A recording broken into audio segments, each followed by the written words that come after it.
მძიმეა იმის ნახვა თუ როგორ მდგომარეობაშია საქართველოში სასამართლო. სწორედ ეს არის ევროპარლამენტარის პირველი კომენტარი სინდისის პატიმრების ადვოკატებთან შეხვედრის შემდეგ. ის პირველებთან საუბრისას გადაჭრით აცხადებს და ამტკიცებს იმას, რომ იმაზე გაცილებით შემაშფოთებელია ჩვენს ქვეყანაში არსებული სამართლებრივი მდგომარეობა, ვიდრე ეს შორიდან ჩანს. როგორც თავადაც განმარტა, ის ესწრებოდა ერთ-ერთ პროცესს და საკუთარი თვალით იხილა თუ როგორი თეთრი ძაფით შეკერილი საქმეები მიმდინარეობს ახლა ქართულ სასამართლოში. გარდა ამისა, აქცენტი გააკეთა იმაზეც, რომ ერთადერთი მიზანი და ერთადერთი მიზეზი, რის გამოც ახლა ოპოზიციონერი პოლიტიკოსები არიან დაპატიმრებულები, არის ის, რომ ეს ადამიანები ქართულმა ოცნებამ გააჩუმოს და გაანეიტრალოს. ცხადია, ჩვენ დავსვით კითხვა იმასთან დაკავშირებით, თუ რა შეიძლება იყოს გამოსავალი ამ ძალიან მძიმე და ჩიხური მდგომარეობიდან, სიტუაციიდან. მისი პასუხი კი მკაფიო და ცალსახაა.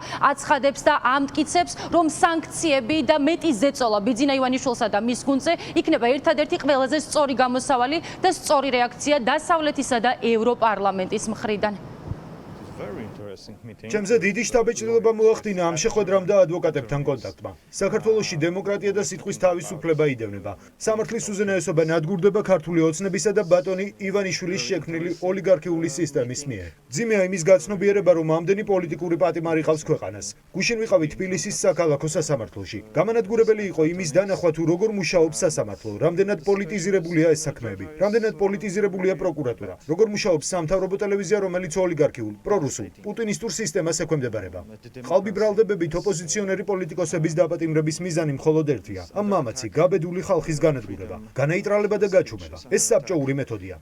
სამწუხაროდ მე ვხედავ პუტინის გავლენას და მოქმედებებს, რომლებიც მიმართულია დემოკრატიის, თავისუფლებისა და ევროპული ღირებულებების წინააღმდეგ. ამ მძიმე სიტუაციიდან გამოსავალი დასავლეთის ქვეყნებისა და ევროკავშირის მხრიდან მეტი სანქციების დაწესებაა იმ ადამიანების მიმართ, ვინც ამ დანაშაულებრივ ოლიგარქიულ რეჟიმს ქმნის.